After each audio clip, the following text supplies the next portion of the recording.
Hello everyone, my name is Christian. Welcome to my hobby blog. Today we are doing day 12 of Spooktober. I'm very excited for this one today because this is one of Dario Argento's kind of least favorable films, but this is one that I've been moderately interested in just because I don't really know the source material all of that much.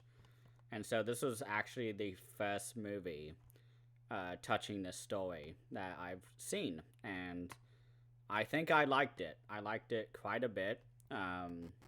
This is from 1998, so I am older than this. So good to see that Dario Argento was still kind of doing pretty well while doing films in this period. But this stars Asia Argento, his daughter.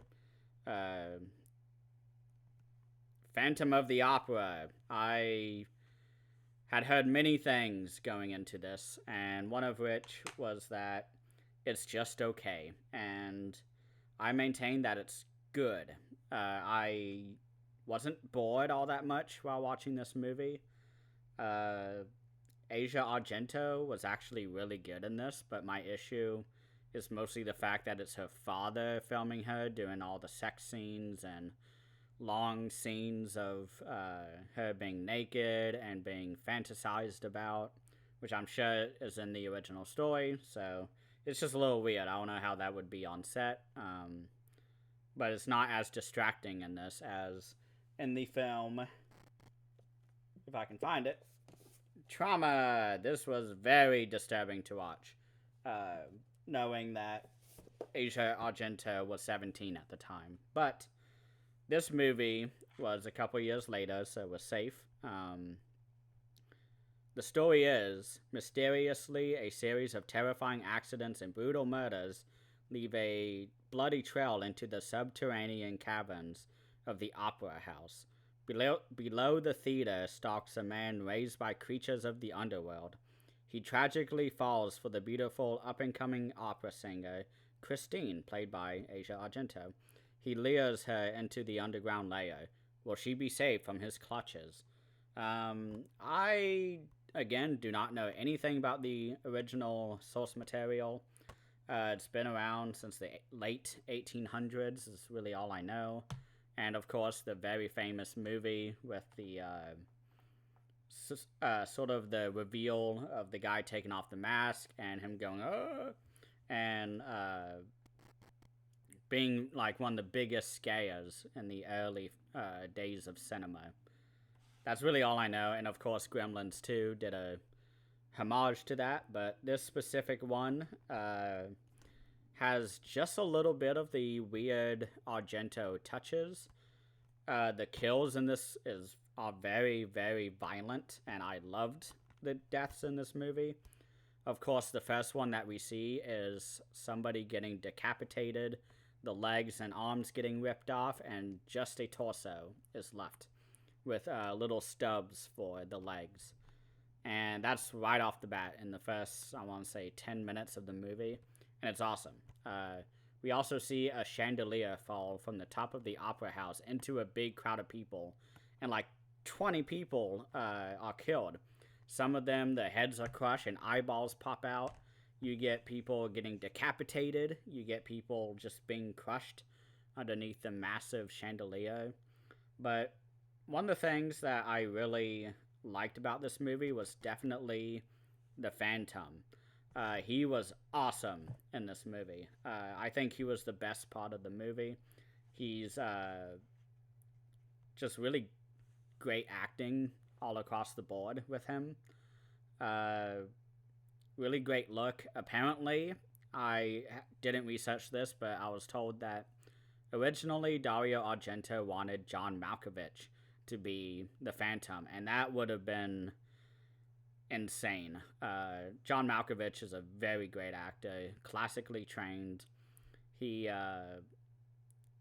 is in one of my favorite movies called Being John Malkovich, where people enter the minds of John Malkovich through a special door in an office building between floors, I think, 5 and 6.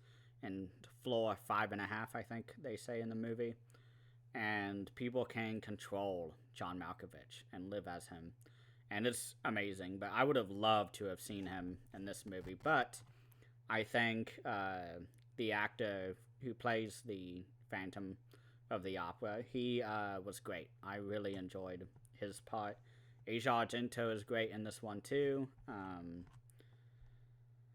Not many people who are regulars in Dario Argento's works, maybe in the later career, but you don't see Udo Kier, you don't see Daria Nicolodi. I think she died by this point, unfortunately. And then we have just so many other people whose names I can't think of right now. But Ennio Morricone does the music for this movie, and there's a few songs throughout this movie that plays that sound really good, but some of them are very subtle, I guess would be the way to say it, where it's not playing over the scene, it's sort of helping the scene along. And I really enjoy the set pieces in this movie, but the in-between moments is when I get bored. I don't think this is a bad movie at all. I think it's maybe unfairly criticized. I was looking at some of the Letterboxd reviews, and a lot of people were saying that it was schlocky, which I did not get that indication at all while I was watching it. It didn't feel like, I don't know, phenomena. I think that's the schlockiest of Dario Argento's movies in terms of concept, but I think he does really well with weird ideas that he has for his movies. And this one, I think, I don't know what the situation was in terms of him being the director for this, or whether he wanted to do it himself, because he did co-write the script for this movie, but I'm curious what kind of made him want to tackle this story, because I am trying to imagine him directing this in like the 70s, maybe the early 80s. He did another movie called Opera, which is fucking phenomenal. I don't know if there's a good Blu-ray of it out yet, or even a 4K, but I think that movie is one of his best. That was actually my second movie I ever saw by him. There was a copy at the school library when I was going there, but really curious if he was working on that movie and then kind of thought to himself, hey, maybe I should do Phantom of the Opera. And he did pretty good.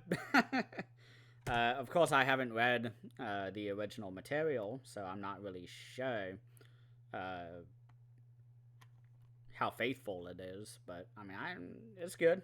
It's a good time. I didn't feel as if I wasted my life, so that's good.